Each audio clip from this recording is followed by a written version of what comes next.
En este episodio de Lo Inédito sobre los Evangelios podcast, comentamos el Evangelio del 22º domingo del tiempo ordinario. ¿Qué es la vanagloria y en qué consiste la verdadera humildad? En la sección Noticias, recrudecen los ataques anticatólicos en Nicaragua. En España y Argentina, seminarios y ponencias universitarias desarrollan el apasionante tema de la santidad y la vida de los santos. En la sección Preguntas y Respuestas, ¿por qué el credo dice que Jesús bajó a los infiernos? Y además, ¿el universo tuvo inicio o por el contrario es eterno? Todo eso y mucho más en este nuevo episodio de Lo Inédito sobre los Evangelios podcast.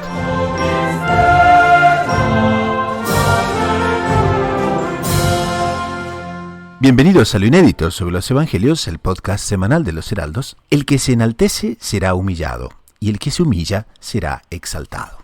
En diversas ocasiones, el Divino Maestro nos alerta contra el orgullo y la vanagloria.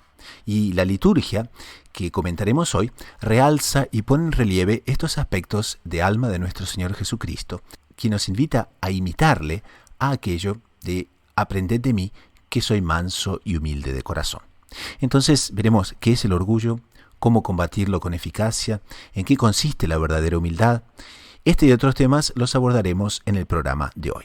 Pero antes que nada les presento a los protagonistas de esta edición de Lo Inédito sobre los Evangelios. Desde Bogotá, Colombia, nos atiende el hermano Francisco Tobón. Salve María, hermano Francisco. Salve María, gusto de estar de nuevo con ustedes. Como ya saben, el hermano Francisco Tobón es religioso de los Heraldos del Evangelio, es misionero en Colombia y es especialista en redes sociales y responsable de una de las websites más leídas en los medios católicos del país, con más de 1,5 millones de seguidores.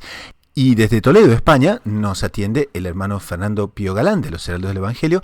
Salve María, hermano Fernando. Salve María, hermano Gustavo. Como saben, el hermano Fernando es doctorado en Teología Espiritual por la Pontificia Universidad Santo Tomás de Aquino de Roma, el Angelicum, y es misionero en España.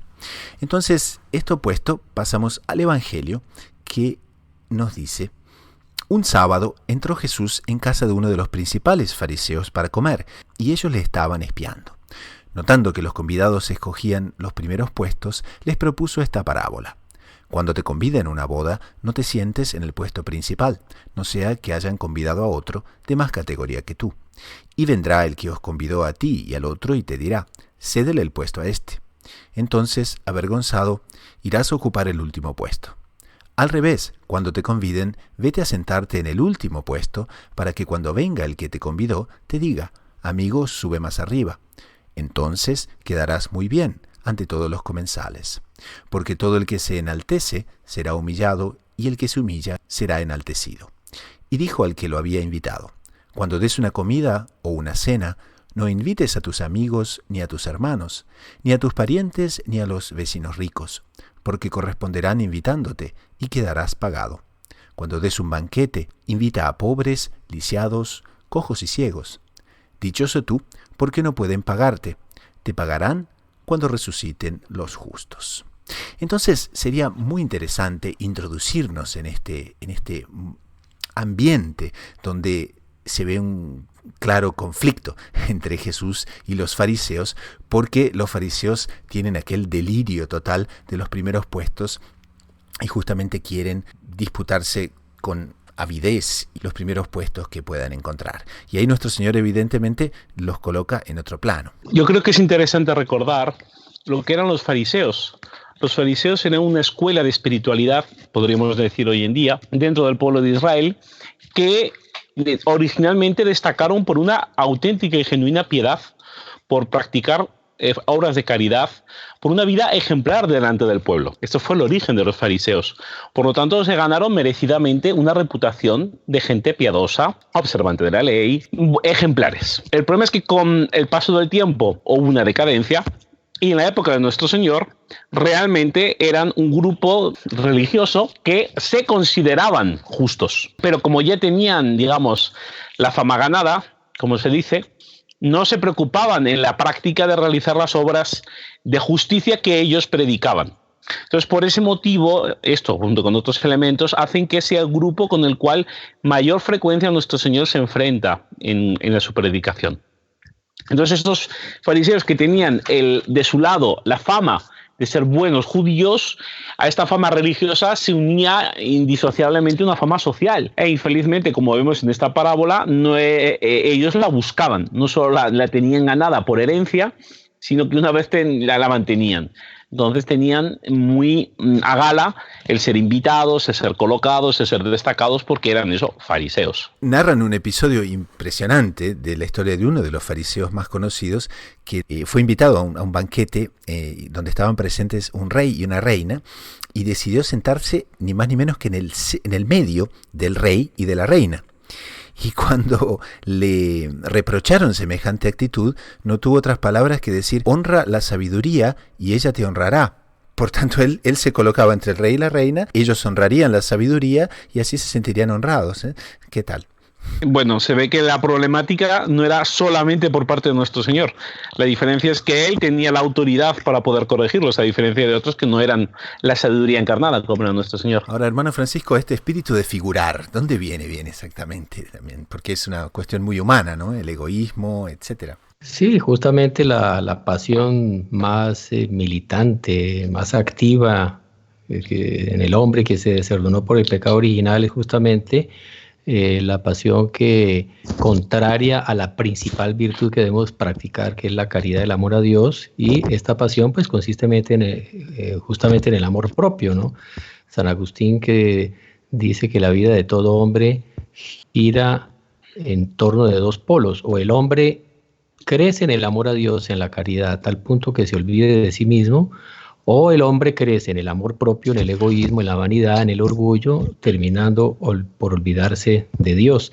Y uno ve que el problema de los fariseos es, como el hermano Fernando explica, ellos comenzaron siendo una corriente, digamos, de ejemplar, de santidad, de virtud, pero se terminaron apropiando, se terminaron enorgulleciendo de esa virtud, y esa virtud pasó a ser puramente aparente y a llevar una vida de desarreglo, y cayeron en el orgullo más debandado, a tal punto que la vida pública de nuestro Señor es una continua polémica con los fariseos. Muchos de los milagros que nuestro Señor hace es para dar ejemplo a los fariseos, para corregirlos. El sábado anterior a este, que narra aquí este episodio del Evangelio, nuestro Señor curó a una mujer encorvada el día de sábado. Ellos lo recriminan para nuestro Señor enseñar cómo la caridad está por encima de esa cantidad de normas a las cuales ellos se apegaban rígidamente. En fin, varias parábolas son para enseñarles, y esta parábola, a pesar de que hay unos episodios en que nuestro Señor los trata con mucha dureza, raza de víboras, sepulcros blanqueados, guías de ciegos, hijos del demonio, en fin, unos epítetos tremendos. En este episodio uno ve que nuestro Señor busca una manera más dulce, más sutil de hacer apostolado, porque él quería también convertir esas almas, nuestro Señor quería salvar y convertir a todos. Entonces, en esta parábola nuestro Señor los reprende, pero de una manera mucho más suave, más dulce, justamente con un ejemplo así un poco teórico. Hablando de esa boda, evidentemente la boda es hablando de las bodas eternas, que es el reino de los cielos, es ganarse la eternidad. Y nuestro Señor comienza mostrándole incluso la inconveniencia social, hasta mundana, digámoslo así, del orgullo. Porque una persona que es invitada a la boda y va y busca el primer lugar, se sienta en el primer lugar, y viene y le dicen: oiga, discúlpeme, pero es que aquí hay personas más importantes que usted, váyase para el último lugar. Es una vergüenza pública, ¿no? Es una afrenta pública. Es más estratégico, incluso en función del prestigio que ellos tanto buscaban, hasta para tener prestigio, hombre, sea un poco más prudente, hágase en un lugar más humilde, más secundario, que si lo invitan al primer lugar, pues ahí sí será algo prestigioso. Pero bueno, nuestro Señor no vino a enseñar normas de cortesía ni de urbanidad. Nuestro Señor lo que quería era enseñar a estos hombres la práctica de la virtud de la humildad. Ahora, Monseñor Juan hace una aclaración muy interesante, porque en torno de la virtud de la humildad es frecuente que haya una distorsión y se piensa que la humildad es sinónimo de mediocridad. Entonces, que la persona que es humilde se debe rebajar al último lugar y no debe emprender grandes obras, no debe llamar la atención para nada, y que eso es la humildad, es anularse por completo. Y la humildad no es eso. La humildad, como lo define Santa Teresa, es andar en la verdad. La humildad es ver con objetividad qué es lo que somos,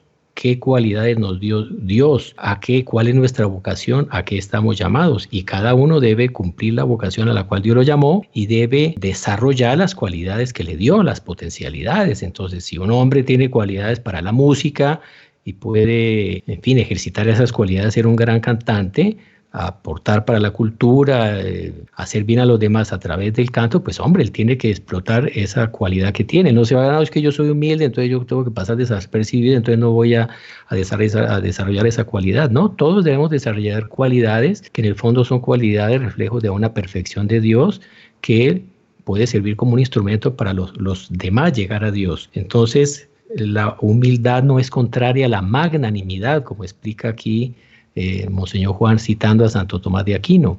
La magnanimidad es una virtud por la cual el hombre debe tener el deseo de hacer grandes obras para la gloria de Dios, utilizar los grandes medios de comunicación para difundir la iglesia, para la doctrina de la iglesia, para evangelizar.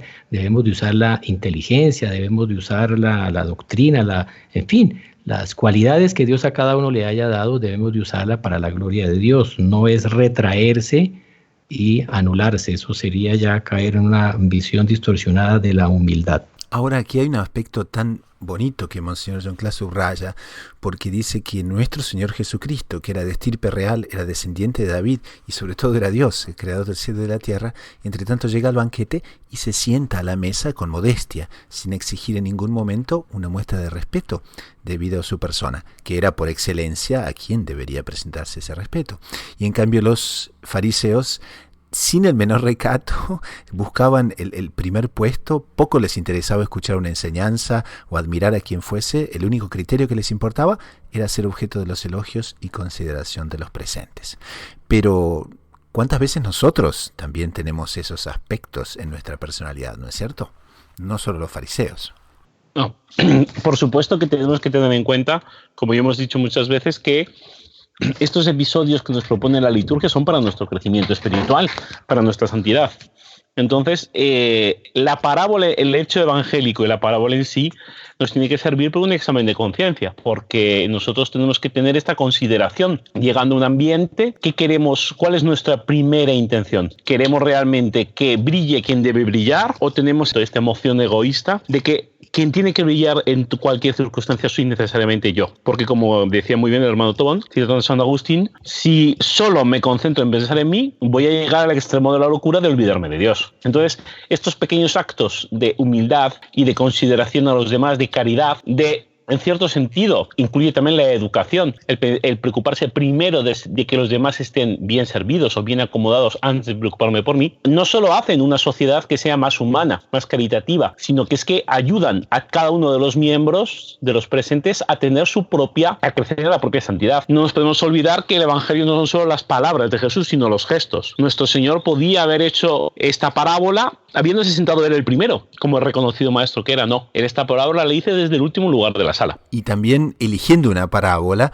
es un recurso muy literario. Aquí Monseñor John Class nos dice que era una manera delicada de reprender a los presentes, con dulzura, con una fuerza de persuasión que suavizaría la aspereza de esa corrección, y también con el fin de que la razón volviera provechoso el deseo de la persuasión y la advertencia, ¿no?, que corrigiera ese orgullo. Y es interesante también porque en materia de orgullo muchas veces nosotros nos vemos inclinados a proveer una corrección a otros, pero lo podemos hacer con mucha vanagloria o con mucha soberbia. Y entonces hay una manera de corregir. ¿Qué les parece en este ejemplo de nuestro Señor? Porque esto es muy aplicable, por ejemplo, para padres de familia, para madres de familia, para profesores. Mucha gente de la audiencia que nos está escuchando, que tiene ese puesto muchas veces de corregir y de educar, pero que debe ser ejercido con mucho espíritu de benevolencia. La tradición de la Iglesia dice que la corrección es una cosa óptima, es una cosa necesaria. En muchas circunstancias es obligatoria, como decía don hermano Gustavo, para padres, para madres, profesores, etcétera, etcétera. Ahora bien, se debe de ejercitar con la intención de hacer bien al alma de la persona. Entonces, no solo en la forma de hacerlo, que sea una forma que no humille, que no degrade al corregido. También en el momento. También otro punto que se subraya es que te deje transparecer en todo momento una distancia personal del hecho corregido, de forma que el que está siendo corregido no caiga en la tentación de pensar que está siendo corregido solamente porque el que corrige no le ha gustado. O sea, que es una cuestión de temperamento. Está corrigiendo porque él se ha enfadado conmigo, no porque yo haya hecho algo malo. Esta tentación que le puede venir a la persona que está siendo corregida puede ser combatida o favorecida por la actitud de temperamento del que corrige. Entonces, el que corrige debe tener estos puntos en consideración. Si la corrección es pertinente, si la estoy haciendo con un temperamento adecuado a lo que quiero hacer y si el momento en el cual estoy corrigiendo es el momento adecuado. O sea, básicamente la corrección tiene que ser guiada por la virtud de prudencia y por el mayor interés del bien del alma de la persona que está siendo corregida. Y eso es un holocausto interesante de parte de quien corrige, ¿no? Porque muchas veces la persona quiere corregir ya y quiere lanzarse con el ímpetu muchas veces del temperamento y le exige un refrenar así, ¿no? Dominarse, ¿no? Hay ciertos monjes que hablan de que para dar una corrección se debe esperar 3 días cuando la persona ya esté más calma y ahí realmente proveer esa corrección que se pensaba, ¿no? Sí, a mí me parece que el punto clave de todo esto es lo que los espiritualistas llaman la pureza de intención, la pureza de corazón. O sea, lo que mueve a una persona en cualquier acto, no solamente al corregir o en este caso de un evento social, en una boda, si se hace en el principal lugar o no, lo importante es qué es lo que anima los actos de una persona, si es el deseo de ella aparecer, la vanagloria, el egoísmo, el orgullo, o si es el deseo de que Dios sea glorificado. Entonces, lo central es eso. Si cualquier acto, si es movido por la caridad, va a producir muy buenos efectos y, sobre todo, un efecto del cual Monseñor, al comienzo de su comentario de este evangelio, él recuerda una frase de nuestro Señor de otro trecho del evangelio que dice: aprended de mí que soy manso y humilde de corazón y encontraréis paz para vuestras almas. Eso uno ve como quien actúa con ese desinterés, ese desapego, esa caridad, ese amor a Dios, ese deseo de glorificar a Dios en todo lo que hace. A él no le interesa si le van a retribuir, no le van a retribuir, si lo van a exaltar o no lo van a exaltar, y eso es lo que produce paz en el alma. Yo hice lo que debía, me movió esa recta, esa pura intención de glorificar a Dios. Los hombres me reconocieron o no me reconocieron, yo quedo tranquilo. Ahora, si yo voy detrás de los aplausos de los hombres y los hombres no me reconocen, quedo afligido, quedo nervioso, quedo agitado. Entonces uno ve que la paz del alma nace de esa actitud de humildad y de desapego. Y nuestro Señor pues hace una promesa maravillosa, que dice: el que se humille será enaltecido y el que se enaltezca será humillado. Ahora aquí comenta Monseñor que será enaltecido por quién y será humillado por quién. En el mundo no siempre los hombres que se humillan son enaltecidos por el mundo. Y viceversa, a veces sí, a veces no. Ahí se refiere sobre todo es a Dios nuestro Señor, o sea, quien es humilde delante de Dios, Dios lo va a enaltecer. Y lo va a enaltecer sobre todo premiándolo con la felicidad eterna. En cambio, quien se ensalce, quien sea orgulloso, quien se quiera poner en el centro, Dios lo humillará. Entonces, una norma muy linda, o sea, la humildad es el camino de la gloria eterna. Y aquí el siguiente paso de nuestro Señor, después de corregir este orgullo desenfrenado de los fariseos, le dirige al anfitrión un buen consejo, ¿no? ¿Qué les parece este aparte? Bueno, esto es interesante porque aquí una persona poco preparada podría ver como un consejo mundano por parte de Dios, de Jesucristo, ¿no? Porque le está dando un truco, entre comillas, para ser bien considerado por los hombres, con lo cual sería contrario al interés general que nuestro Señor marca en los evangelios de que hay que ser humilde. Entonces te está enseñando un truco para tu ser exaltado por los hombres, ¿no? Para si quieres llegar al primer lugar en una comida, ponte en el último. Entonces, un lector que no estuviera preparado podría creer que nuestro Señor está dando un consejo malo. Ahora bien, no está dando un consejo malo. Lo que está haciendo es mostrar la efectividad. Así como la parábola del amigo inoportuno que llega por la noche, la figura de Dios es comparada con la del amigo y harto ya del otro, le abre la puerta y se lo da de mala gana. No estás diciendo, Jesús, que Dios dé de mala gana al que reza con insistencia, sino está haciendo un ejemplo de cómo hasta las personas de duro corazón con la insistencia se ven obligados a aceptar. Entonces nuestro Dios, que tiene buen corazón, da de una forma mucho mejor. Aquí pasa exactamente lo mismo. Este ejemplo que da para obtener el primer lugar en los banquetes es una especie de demostración plausible que las personas entiendan de cómo esta técnica es realmente efectiva para conseguir el lugar en la patria celestial después de la muerte, cuando uno tenga que encontrarse directamente con el Creador. Entonces, es este el consejo que le da, y esta es la motivación de utilizar esta formulación. Otro consejo maravilloso que nuestro Señor da aquí en la parábola es cuando les recomienda no invitar a personas ricas, importantes, de las cuales ellos puedan encontrar una retribución, sino invitar al banquete a los pobres, lisiados, cojos, ciegos, que no le pueden pagar. ¿Por qué? Porque justamente el pago lo recibiremos de manos de Dios. Entonces, esos pueblos que estaban acostumbrados a la ley que los romanos llamaban el do ut des, doy para que des, es una especie de comercio interesado. Entonces yo hago un favor porque voy a recibir algo a cambio. Entonces esa idea de el amor, porque el verdadero amor, la verdadera caridad en su esencia es el desinterés. Amor interesado no existe, eso es un falso amor. Entonces yo hacer el bien a otro porque ese otro me va a poder retribuir y puedo yo conseguir algo a cambio, es un comercio con el otro. Eso no es amor, no es meritorio a los ojos de Dios. Entonces es una recomendación lindísima de hacer el bien sin esperar retribución, y cuando no hay posibilidad de esa retribución humana, excelente, porque es Dios el que nos va a pagar. Entonces todo acto de virtud lo tenemos que hacer pensando desinteresadamente en la gloria de Dios, y Él se encargará con pagarnos con el mejor premio, que es el mismo. Como dice la Escritura, seré yo mismo vuestra recompensa demasiadamente grande. Ese es el premio para el que hace el bien desinteresadamente aquí en la tierra. El bien será el propio Dios, que lo vamos a poseer en el cielo por toda la eternidad. Y ese será el pago de todos nuestros actos de virtud y de generosidad. Entonces, a esta altura podríamos llegar a una especie de conclusión para este evangelio de hoy, y no nos parece mejor que ir al punto con el cual Monseñor John Cla, el autor de estos comentarios, termina su comentario y dice que uno de los mejores medios para practicar la humildad es la admiración. ¿Cómo lo ven ustedes? Bueno, tradicionalmente hablando, propiamente podemos decir que la admiración se considera el mejor antídoto contra el orgullo. ¿Por qué? Porque es una medida práctica que está al alcance de todos. ¿En qué sentido? El orgullo se manifiesta en su peor manera cuando yo, viendo algo que es superior a mí, o viendo algo que es reconocido con un valor superior, ante eso yo o lo desprecio, o deseo que el que lo enarbola, que aquel que lo posee, lo deje de poseer. Estamos juntando el vicio de la envidia al del orgullo. Entonces, tradicionalmente los espiritualistas recomiendan cultivar la admiración. Cuando yo identifico en algún otro hermano cualquier cualidad que tanto me gustaría tener a mí, cuando yo considero elevada, la tengo que admirar, me tengo que complacer en ella, me tengo que complacer en él. No compararse, no de, bueno, él lo hace de una manera, pero yo es que también lo hago de esta otra.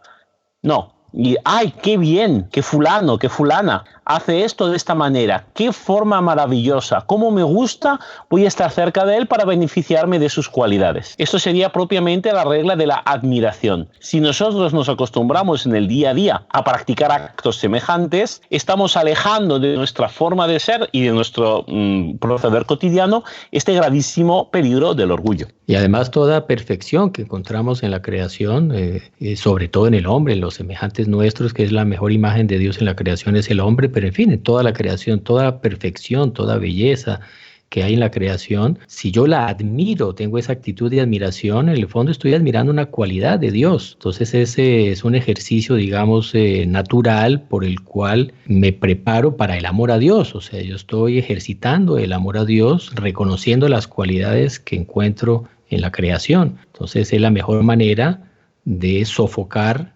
el orgullo, más o menos como la mejor manera de secar un pantano es con el sol. Entonces, si tenemos ese pantano del orgullo, esa tendencia al orgullo en nuestra alma, la mejor manera de secarla es admirando, es levantando nuestras miradas, admirando el sol, digamos, de las perfecciones de Dios que encontramos en la creación. Así el orgullo va a morir por inanición. Entonces concluimos con las propias palabras de Monseñor John Cla, que dice: ¿cómo combatir el orgullo?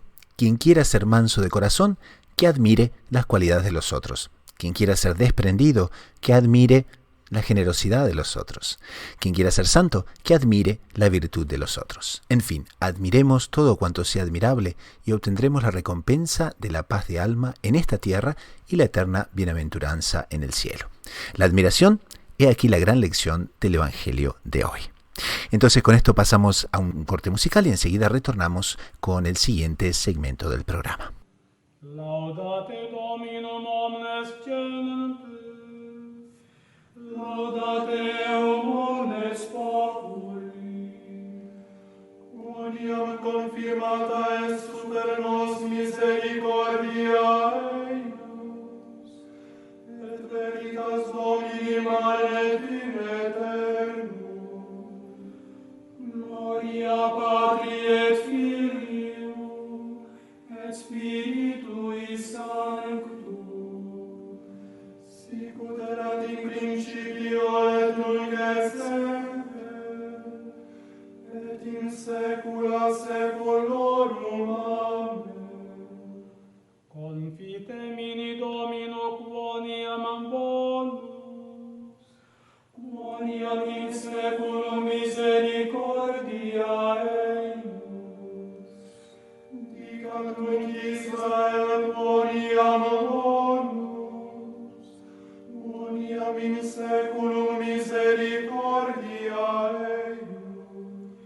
Dicat nunc Domus Aaron, quoniam in saeculum misericordia eius.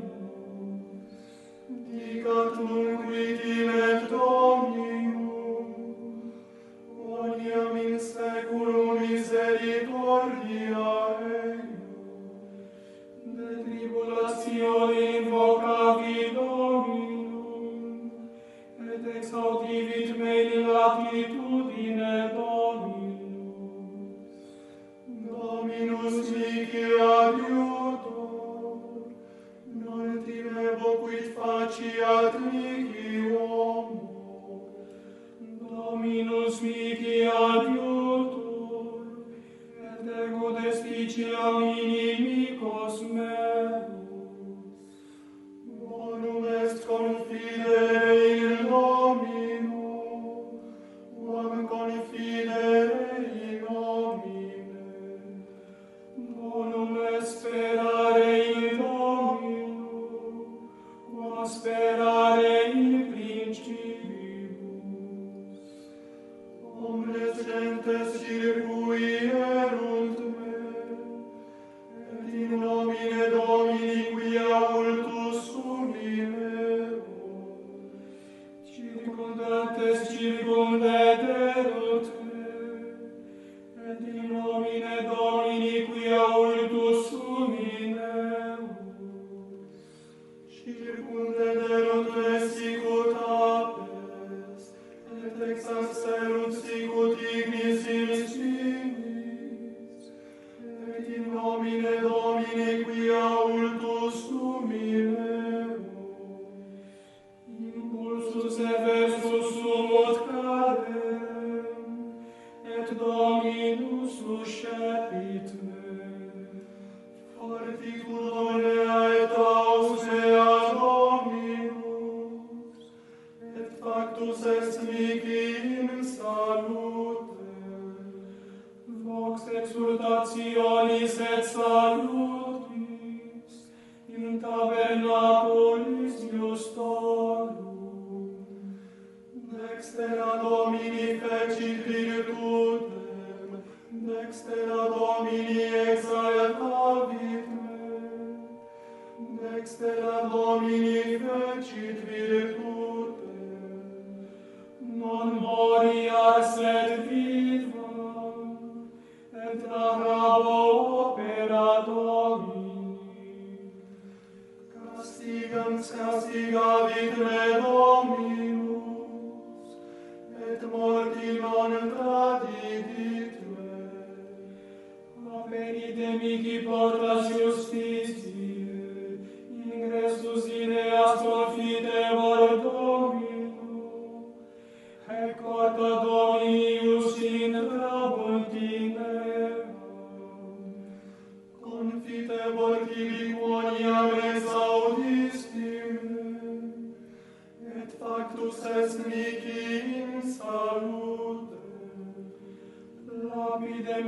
reprobaverunt edificantes, hic factus est in caput aeduli. Ad Domino factum est istum, et est mirabile in oculis nostris, ec est Iesua fecit Dominus, exultemus et letemur in ea. O Domine salvum me fac, o Domine bene prosperare, benedictus qui venit in nomine Domini. Pasamos ahora al siguiente segmento del programa, que son las noticias de lo que ocurrió en la Iglesia y en el mundo. Y tenemos un cable de Gaudium Press, situado en Valencia, en España, que nos dice que han encontrado el manuscrito con la referencia más antigua del Santo Cáliz de Valencia. Y hermano Fernando, quería preguntarle, ¿qué es exactamente esa reliquia, el Santo Cáliz de Valencia? Si se acuerda, hace unos cuantos programas que hablamos de que el Santo Cáliz de Valencia había sido presentado como el cáliz que tiene más posibilidades, entre todos aquellos que se conocen, de ser realmente el cáliz que utilizó nuestro Señor Jesucristo en la Última Cena. Fue una tesis presentada en Valencia por una doctora en Historia del Arte, en el cual, con una serie de documentos, demostraba que, en todo caso, es el único cáliz del siglo I después de Cristo que se conoce. Solo existe ese cáliz en todos los museos del mundo. Entonces esto hacía que fuera muy plausible que fuera realmente aquel que utilizó nuestro Señor. Se demostraba que no era, como algunos decían, una falsificación medieval. Ese no era un cáliz medieval, era un cáliz realmente del ámbito de Jerusalén del primer siglo después de Cristo. Bueno, entonces una de las objeciones que se pusieron a esta tesis y a la genuinidad del cáliz de Valencia, del Santo Cáliz de Valencia, es que aparece de forma, digamos, inusitada en el reino, en la corona de Aragón, en el reino de Aragón, en el siglo XIV. Entonces, esta falta de documentación anterior hacía sospechar que hubiera sido creado en el siglo XIV. Con este descubrimiento, que hay que decir que ha sido hecho a base de mucha perspicacia en una serie de códices y manuscritos antiguos del siglo XI, se ve una referencia que, si bien no está clara y explícita en el texto, sí que está puesto de una forma velada, pero realmente descubrible dentro del texto, como se hacían con otras cosas de valor en la época. Es una costumbre, cuando se tenía una cosa valiosa, una vez que no existían los bancos para custodiarla, se mantenía en secreto y solamente se daba noticia de la misma de forma indirecta, de forma críptica. Entonces, este catedrático español, Gabriel Songel, que es profesor de diseño en la Universidad Politécnica de Valencia, después de bastante tiempo de examinar una serie de códices y hacerse asistir por expertos en la materia, defiende que la referencia al Santo Cáliz de Valencia en cuanto reliquia de la Última Cena de nuestro Señor Jesucristo es 3 siglos anterior a lo que se creía, lo cual refuerza esta teoría que realmente sería el auténtico cáliz usado por nuestro Señor en la Última Cena. Entonces estamos hablando directamente del cáliz propiamente que nuestro Señor utilizó. Exactamente. En la institución de la Santísima Eucaristía. Sería eso, sería propiamente, confirmaría la tradición y la veneración de la Iglesia, que coloca este cáliz, que acordémonos tiene una forma de cáliz, pero el auténtico cáliz solo la parte de arriba, la parte posterior fue añadida medieval. Eso sí que es medieval, sí que es posterior al propio cáliz, pero la parte de arriba de piedra sería la que tocó nuestro Señor, la que utilizó en la Última Cena. La siguiente noticia nos propone un cambio un poco brusco de pasar del Santo Cáliz de Valencia para Nicaragua, donde se está registrando muchos episodios de persecución a la Iglesia Católica.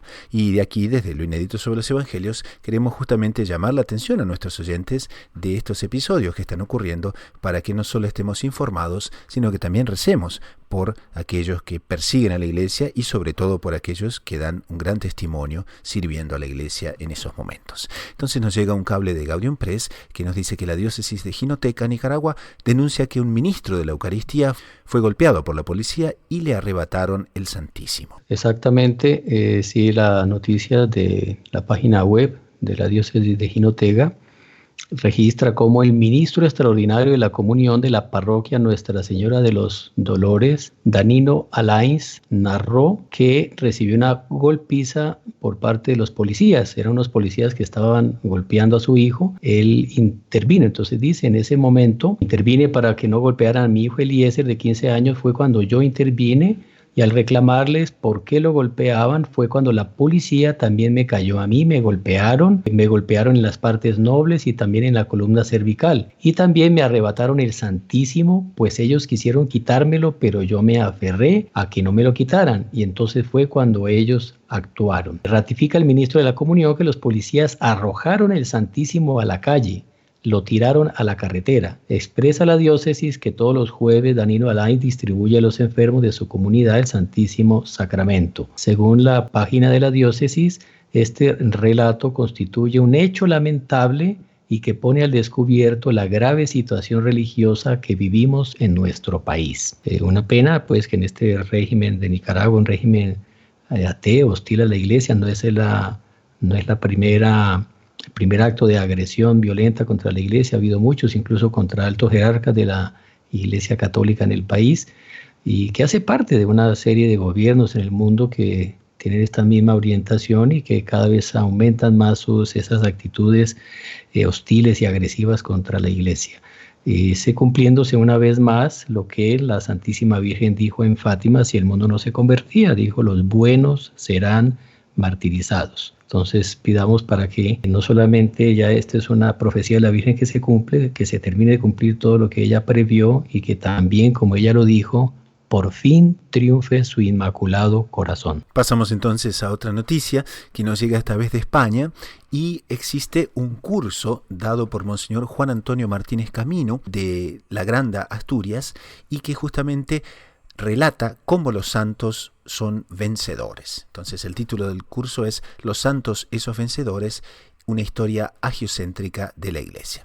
Bueno, este es un tema interesante. Estos son unos cursos de verano que esta diócesis adelanta, y justamente el tema de este verano ha sido Los santos, esos vencedores, hacia una historia agiocéntrica de la Iglesia.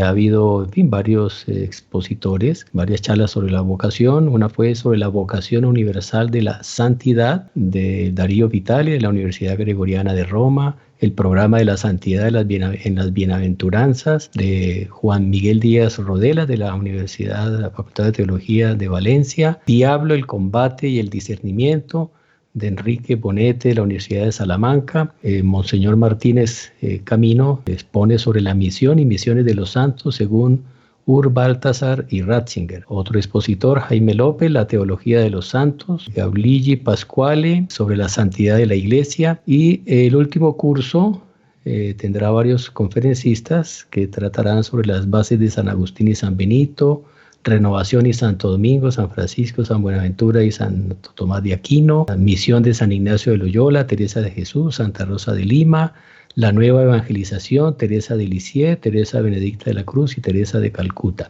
Muy interesante que se trate sobre este tema, porque el problema del mundo y de la Iglesia hoy en día es justamente la falta de santidad, y los santos pues son unos ejemplos vivos del Evangelio, porque los santos son personas que tomaron a serio el Evangelio, practicaron las enseñanzas del Evangelio, se supieron conformar con Jesucristo y son pues modelos más cercanos a nosotros. Y la vida de los santos, a la vez que es algo muy atrayente, muy entretenido, porque la vida de los santos está lleno de anécdotas, de Fioretis, donde trasluce el heroísmo de sus virtudes y con ejemplos muy concretos sirven de modelo para nosotros imitar. Entonces, muy lindo que se haga este simposio sobre este tema de la santidad, porque la salida para este mundo es que los hombres decidan retomar el camino de la santidad. Y vemos también cómo es central todo ese tema en el propio desarrollo de nuestra vida espiritual, porque quien no busca la santidad,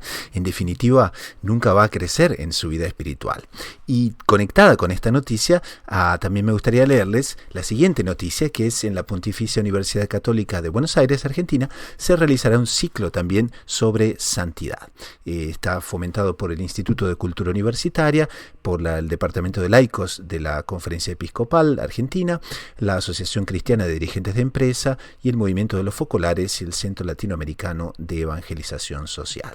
Y es justamente un curso que comienza el 29 de agosto hablando del siervo de Dios, Cardenal Eduardo Piroño, y continúa con toda una serie de también beatos y santos que justamente iluminan con ejemplos la historia y que son realmente ejemplos muy accesibles. Por ejemplo, el 5 de septiembre será la sierva de Dios Cecilia Perrin.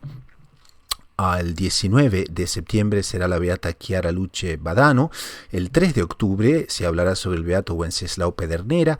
El 24 de octubre se tratará sobre el siervo de Dios Enrique Shaw, que era un industrial riquísimo que estaba en Argentina y que es siervo de Dios. Justamente este proceso de canonización está avanzando.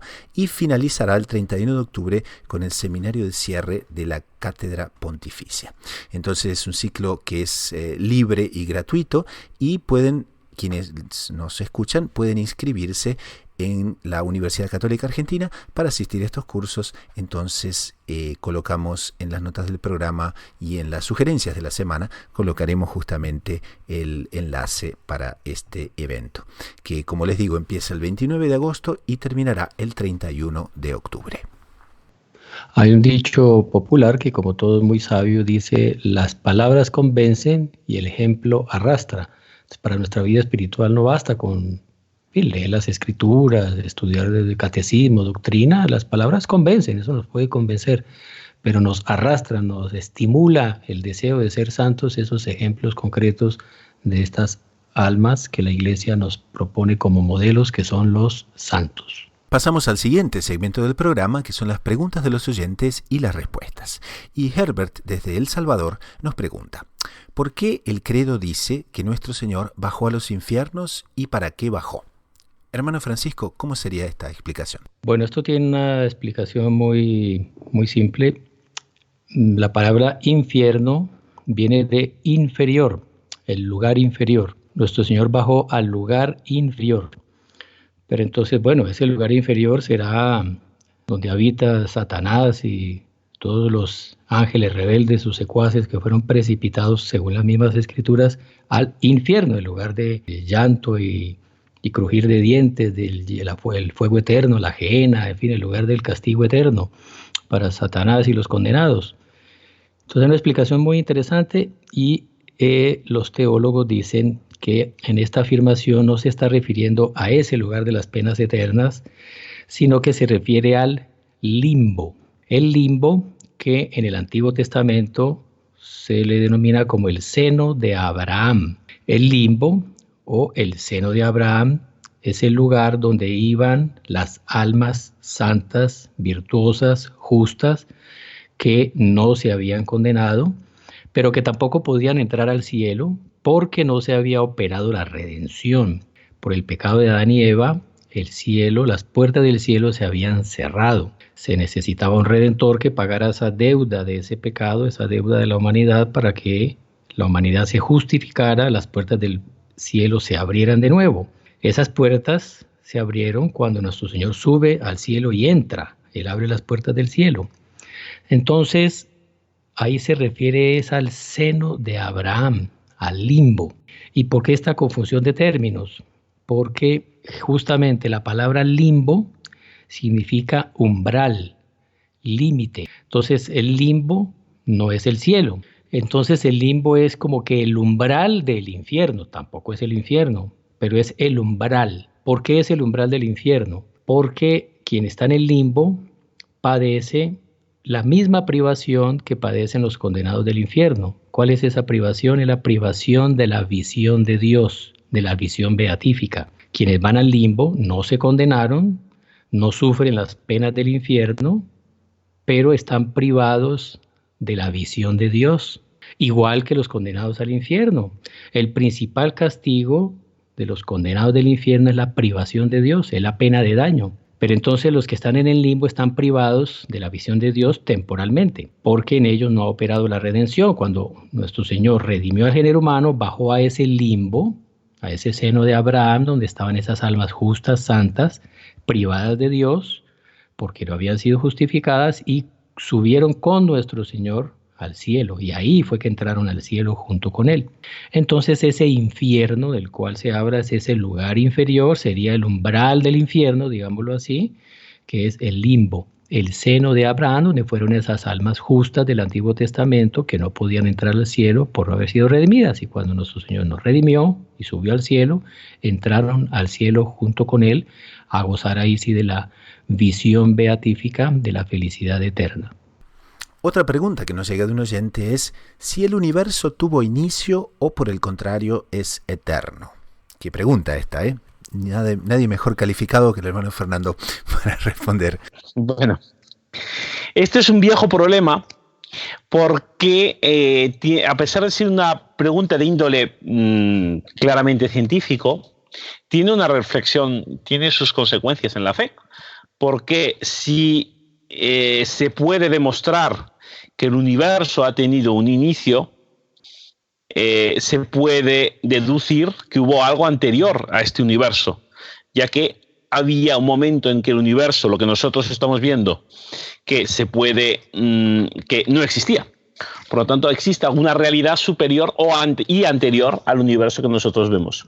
Por el contrario, si el universo fuera propiamente eterno, hubiera existido desde siempre, se podría de esta manera decir que no existió nada superior. Hablando en términos teológicos, es el problema del creador. Este universo es creado, por lo tanto existe un creador, existe Dios, creador de todas las cosas, o por el contrario, el universo en sí mismo nunca fue creado porque genera todo. O sea, la materia de este universo es el origen de todo. Entonces, una cosa que es importante es colocarlo en contexto. Estas teorías se ven puestas en foco a partir de la teoría del Big Bang, que si se estudia de una forma superficial, se puede utilizar para fundamentar un cierto ateísmo, diciendo, bueno, no es necesario Dios para explicar el universo, por lo tanto, Dios no existe. Esta reflexión es una falacia lógica, porque la fe no nos presenta a Dios como un tapagujeros, una masilla universal que nos sirve para dar explicación a las cosas que no entendemos.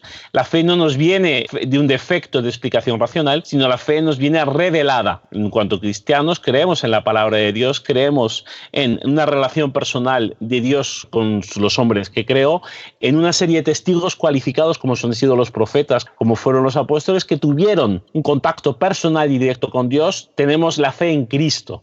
Por lo tanto, no es que nosotros creamos en Dios porque Dios es una hipótesis científica más plausible que otras.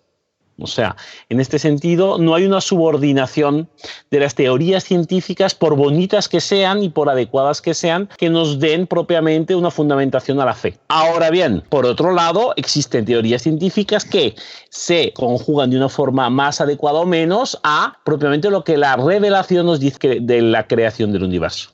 Entonces, esta teoría del Big Bang sería mal entendida, sería una negación de la creación por parte de Dios. Pero lo que poca gente conoce, o digamos, o más bien no tienen interés por conocer, es que la teoría del Big Bang fue postulada en cuanto teoría por un religioso jesuita. No es un ateo que la colocó como una forma de negar a Dios, sino fue propiamente un científico religioso que, por estrictos criterios científicos no religiosos, la postuló. O sea, tenemos una serie de datos materiales, científicos, que nos hablan de que el universo fue creado. O sea, existió un momento en el cual no había el universo que conocemos. Esto de aquí no significa que sea necesariamente la teoría de la creación. O sea, no es que la teoría del Big Bang nos está dando los fundamentos a la fe. No. Las teorías científicas son siempre provisionales y la teoría del Big Bang es eso, una teoría científica. Si nosotros pretendemos apoyar la fe sobre un dato que no es propio de la fe, estamos utilizando de forma equivocada sea la fe que la ciencia. Porque además corremos el riesgo de, si mañana esta teoría científica es sustancialmente modificada por descubrimientos que han sido hechos, ponemos en peligro la fe. La ponemos en peligro por no verla apoyada en lo que debemos, que es propiamente en la persona y la revelación de Cristo. Entonces, otra cosa que es importante conocer es que San Agustín y Santo Tomás colocan en hipótesis y desarrollan que el mundo haya sido creado desde la nada, propiamente desde la nada, pero también que el mundo haya sido creado desde una sustancia anterior, desde algún soporte anterior. Las dos teorías, una vez que no son dichas propiamente, no son negadas por la revelación, son totalmente compatibles en la fe. Y se encarga de explicarlos tanto San Agustín cuanto Santo Tomás.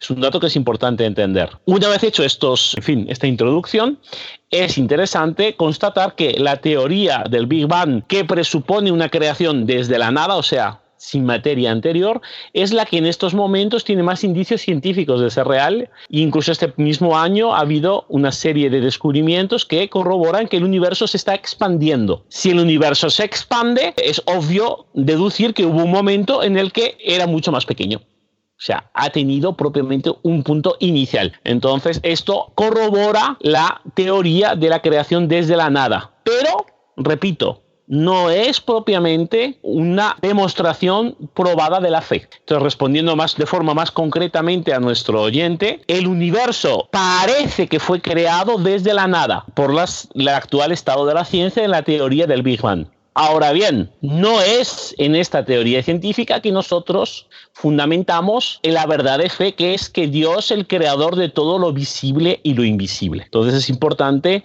no separar de forma absoluta la ciencia de la fe, porque jamás se pueden separar, pero colocar los datos de cada una en el lugar y en la consideración propia de cada uno. Pasamos entonces a la sugerencia de la semana, una website, un libro, un podcast de doctrina católica que nos haya gustado para el bien espiritual de las personas. Hermano Francisco, ¿qué nos recomienda esta semana? Bueno, ya que la fiesta de San Agustín se celebró hace pocos días, ese gran santo doctor de la Iglesia, tiene una historia muy edificante, pero un hombre que en fin, tomó las vías del pecado, abandonó la fe católica, en fin, probó todo tipo de errores doctrinarios y morales tremendos. Y su madre, Santa Mónica, rezó por él durante años hasta que obtuvo la gracia del cielo. Él se convirtió y pasó a ser una de las grandes lumbreras de la teología católica y, en fin, un gran santo sobre todo. Entonces hay un libro hermosísimo, se lo recomiendo mucho, escrito por él mismo, es una autobiografía que se llaman Las Confesiones de San Agustín. Entonces ahí está el enlace para que lo lean. Él, claro, fue un gran filósofo, él va contando su vida, pero en medio de eso va explicitando también mucha doctrina. Entonces es un libro muy, muy provechoso para nuestra vida espiritual y nuestra formación doctrinaria, Las Confesiones de San Agustín. Ponemos entonces en las notas del programa. Hermano Fernando, ¿qué tendríamos? Pues bueno, yo en este programa, una vez que hemos tratado de este tema tan interesante como es el Santo Cáliz que se encuentra en veneración en la Catedral de Valencia, recomiendo a los lectores que visiten el museo en la visita virtual. Si pueden hacerlo en persona, desde luego es mucho más interesante, pero la página web del Museo de la Catedral de Valencia tiene una visita virtual, en cierto sentido, de la misma, con las explicaciones tanto de la Santa Capilla cuanto del cáliz en cuanto tal, explicando de cómo está constituido, la tradición que tiene por detrás, la veneración que le da la Iglesia, su relación con el canon de la misa y toda una serie de otros elementos que creo que para nuestros oyentes serán de agradable interés. Y a quien les habla, le gustaría recomendarles un ciclo de reuniones que se dará en la Pontificia Universidad Católica Argentina en Buenos Aires y que trata de modelos creíbles de santidad que muestran que es posible. Son 6 reuniones, comenzando el 29 de agosto y terminando el 31 de octubre, y se inspira en Gaudete et Exsultate al mostrar la santidad como realmente posible dentro del programa de vida del hombre actual. Entonces la asistencia es libre y gratuita y pueden encontrar toda la información en el link en las notas del programa que los lleva directamente a la Pontificia Universidad Católica Argentina. Y con esto, en nombre del equipo de producción y de quien les habla, el hermano Gustavo de los Heraldos, nos despedimos hasta dentro de una semana. Así que a rezar mucho, a perseverar con confianza, con los ojos en la Eucaristía y en María Santísima, a la búsqueda incansable de descubrir siempre más lo inédito sobre los Evangelios.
pasamos entonces a las preguntas y respuestas. Tenemos una pregunta de un oyente que nos pregunta ¿por qué para pedir es necesario rezar?